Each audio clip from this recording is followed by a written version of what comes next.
जैसा कि आपको पता है हम रिटायरमेंट और death of A partner chapter कर रहे हैं। अब उसमें लास्ट टॉपिक आता है आपका डेथ ऑफ ए पार्टनर। अब तक आपने रिटायरमेंट के बारे में पढ़ा। रिटायरमेंट में क्या होता है, पार्टनर अपना नोटिस देकर फर्म से क्या हो जाता है, अलग हो जाता है। लेकिन डेथ ऑफ ए पार्टनर में थोड़ा सा चेंज है। क्यों है? क्योंकि डेथ है, आप पार्टनर की है, बिजनेस में रहते रहते कंटिन्यू, और उसकी अचानक किसी भी डेट को क्या हो जाती है, डेथ हो जाती है। तो तब तक उस पार्टनर ने क्या किया है, बिजनेस में वर्क किया है, तो उस वर्क में से भी उसको कुछ हिस्सा मिलना चाहिए कि जब तक वो बिजनेस में रहा है, जिस डेट तक वो बिजनेस में रहा है, वहां तक का भी उसका प्रॉफिट पाने का अधिकार होता है। बट रिटायरमेंट और डेथ दोनों का जो अकाउंट प्रिपेयर होता है, वो दोनों का मेंटेन जो किया जाता है वो सेम ही होता है। बस एक प्रॉफिट का ही जो बात करते हैं हम प्रॉफिट की, उस प्रॉफिट में ही उसका हिस्सा अलग से उसको मिलता है।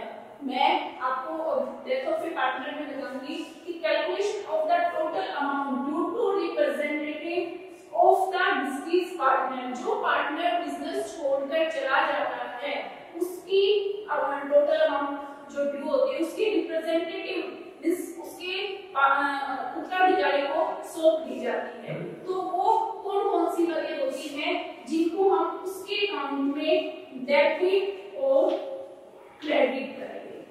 वैसे तो आपको पता है कि रिटायरमेंट के टाइम हमने पार्टनर कैपिटल अकाउंट बनाया था, और उसमें क्लियर किया था कि डेबिट में क्या किया जाता है और क्रेडिट में क्या किया जाता है। अब पार्टनरशिप दिन हमारी जब स्टार्ट हुई थी, पार्टनरशिप में जो भी एग्रीमेंट हुए थे हमारे, वो सारे हमें इस डेथ ऑफ ए पार्टनर के केस में फॉलो करने पड़ते हैं। मैं आपको उस पार्टनर के एग्जीक्यूटिव अकाउंट में कौन सी आइटम डेबिट की जाती है और कौन सी क्रेडिट की जाती है, इसके बारे में हम एक्सप्लेन करेंगे। क्रेडिट की जाने वाली कैपिटल बैलेंस, जो उसका कैपिटल बैलेंस होता है, पहले की बैलेंस शीट में जब वो एक्सपायर हुआ उससे पहले जब उसका बैलेंस शीट में कैपिटल अकाउंट था, उसका बैलेंस कितना है। सेकंड, अब इसी कैपिटल पर इंटरेस्ट ऑन कैपिटल, कैपिटल पर क्या मिलेगा उसको, इंटरेस्ट। यदि पार्टनरशिप डीड में कहा गया है तो, और क्या मिलेगा इसको, रिजर्व और प्रॉफिट एंड लॉस में से भी उसका जो हिस्सा होगा, जो उसका ओल्ड रेशियो में हिस्सा होगा, तो उसी में उसको reserve and profit and loss मिलेगा। इसी तरह रीवैल्यूएशन अकाउंट में जो उसको यदि प्रॉफिट हुआ है तो उसमें से हिस्सा मिलेगा, और यदि उसको लॉस हुआ है तो उसके अकाउंट में क्या करना पड़ेगा, डेबिट करना पड़ेगा। क्यों? क्योंकि उसको क्या हुआ है, बिजनेस को उस केस में लॉस हो रखा है। इसी तरह अब हम नेक्स्ट आइटम होगी इसकी गुडविल। जिस टाइप से हम पार्टनर कैपिटल अकाउंट में गुडविल की एंट्री करते हैं, उसी तरीके से हम इसमें भी उसकी गुडविल में जो उसका हिस्सा होगा, क्योंकि वो अपना शेयर छोड़कर जा रहा है और उस शेयर के बदले उसको क्या मिलती है, गुडविल मिलती है, वो उसको गुडविल पाने का पूरा अधिकार होता है। इसी टाइप से फिर उसको यदि प्रॉफिट में से, यानी कि प्रॉफिट में से या ओल्ड गुडविल में से उसका कुछ हिस्सा होगा, तो वो भी उसके अकाउंट में क्या किया जाता है, रिटर्न ऑफ किया जाता है, जिसको हम क्या बोलते हैं, ओल्ड गुडविल।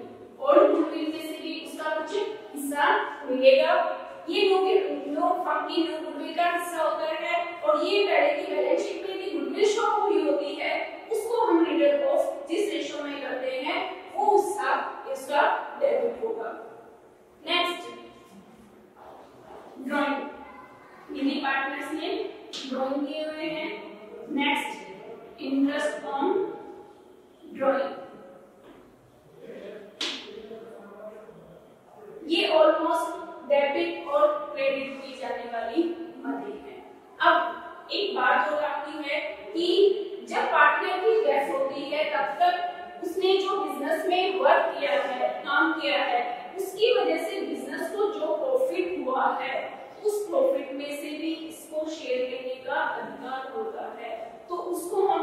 दिखाते हैं PL सस्पेंस अकाउंट से, profit and loss suspense account से। इस तरीके से हम डेथ ऑफ ए पार्टनर की क्या करते हैं, जो उसकी ड्यू अमाउंट होती है उसकी पेमेंट करते हैं। अब मैं आपको इस टॉपिक के बारे में बताऊंगी कि profit and loss suspense account की अमाउंट आप कैसे कैलकुलेट करोगे, क्योंकि जब पार्टनर की डेथ हो जाती है उस दौरान उसने बिजनेस में काम कर रखा है, बिजनेस में जितना भी वर्क किया है उसके अकॉर्डिंग बिजनेस को जितना भी प्रॉफिट हुआ होगा उसमें से भी उसको हिस्सा प्राप्त करने का पूरा अधिकार होता है। उसके लिए हम कैलकुलेशन ऑफ प्रॉफिट ये किस केस में निकालते हैं, हम केवल डेथ के केस में निकालते हैं, क्योंकि डेथ क्या होती है बिजनेस में, मींस डेथ कैसे हो जाती है पार्टनर की, सडनली हो जाती है, क्लियर नहीं होता, क्योंकि उस टाइम वो ना तो कोई उचित नोटिस दे पाता है और ना ही उसको इस चीज के बारे में क्लियर होता है। तो सडनली जो भी होता है उसके लिए अलग से अकाउंटिंग ट्रीटमेंट किया जाता है, वो किसका, प्रॉफिट का। किस तरीके से करेंगे हम, टू टाइप से,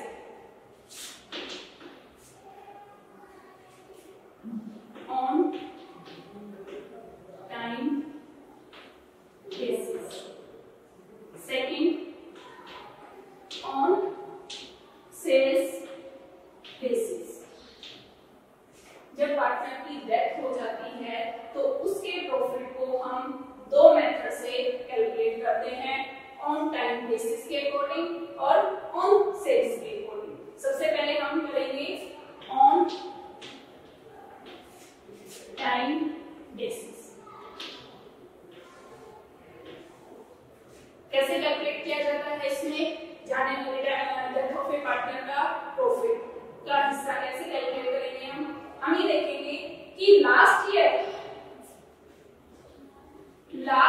ईयर हमें कितना प्रॉफिट हुआ था। लास्ट ईयर के प्रॉफिट को मानते हुए उसमें से उसका share, death of A partner का शेयर 1/3 के लिए है या 1/5 के लिए है या 2/5 के लिए है, जिसके लिए भी है, लास्ट ईयर के प्रॉफिट में उसका डेथ ऑफ ए पार्टनर का शेयर इनटू टाइम पीरियड,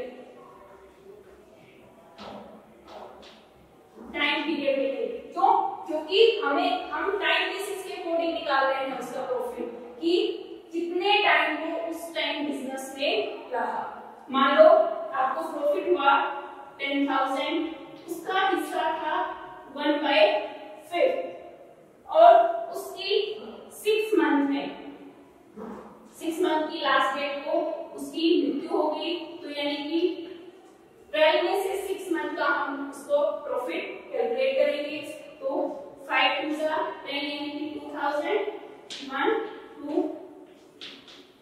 यानी कि उसको प्रॉफिट में से 6 मंथ का कितना हिस्सा मिलेगा, 1000, जिसको हम किससे दिखाते हैं, profit and loss suspense account debit to retired partner.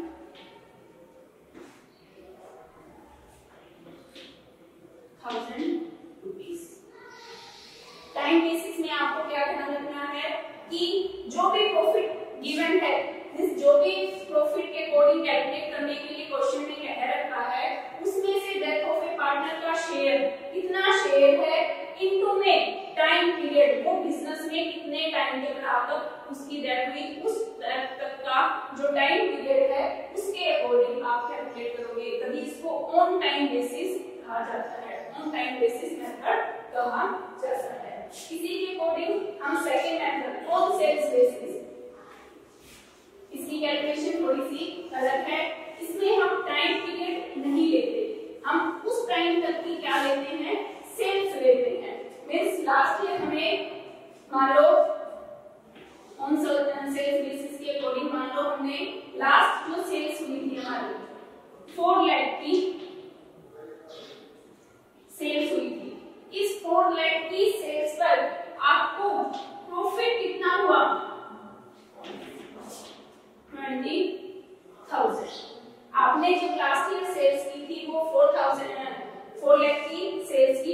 और जिसके अकॉर्डिंग आपको 20,000 का प्रॉफिट हुआ था। अब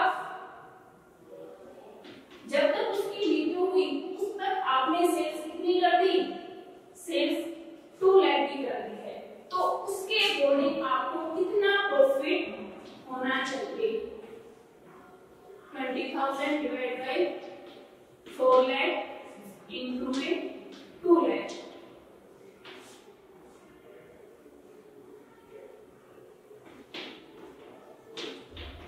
यानी कि आपको प्रॉफिट कितना हुआ, 10,000 का। ये बिजनेस को प्रॉफिट हुआ है, ये सारा का सारा डेथ ऑफ ए पार्टनर का नहीं है शेयर, ये केवल फर्म का प्रॉफिट है। 10,000 फर्म ने प्रॉफिट अर्न किया है जब तक उसकी मृत्यु हुई है, अर्न प्रॉफिट। अब उसमें से इसका हिस्सा मान लो 1/5 है, इसका हिस्सा निकालेंगे तो कितना आया, 2,000, यानी कि उसको कितना मिलेगा, 2,000। उसके लिए भी हम क्या जनरेट करेंगे, profit and loss suspense account debit to retired partner 2,000।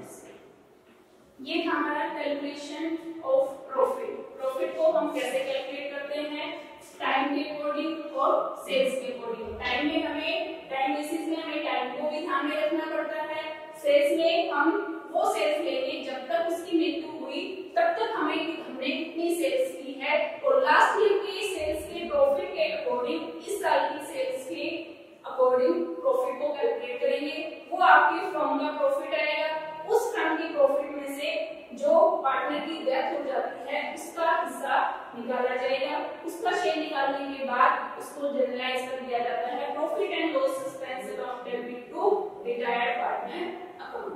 इस टाइप से इन सभी कैलकुलेशन करने के बाद जो डेथ ऑफ ए पार्टनर होता है उसकी रिप्रेजेंटेटिव जो भी उसका उत्तराधिकारी होगा वो सारी की सारी उसको पेमेंट कर दी जाती है, और कैपिटल अकाउंट बनाने के बाद जो बैलेंस बचेगा उसको उसके एग्जीक्यूटिव अकाउंट में क्या कर दिया जाता है, ट्रांसफर कर दिया जाता है, जिससे डेथ ऑफ ए पार्टनर की आप पेमेंट इजीली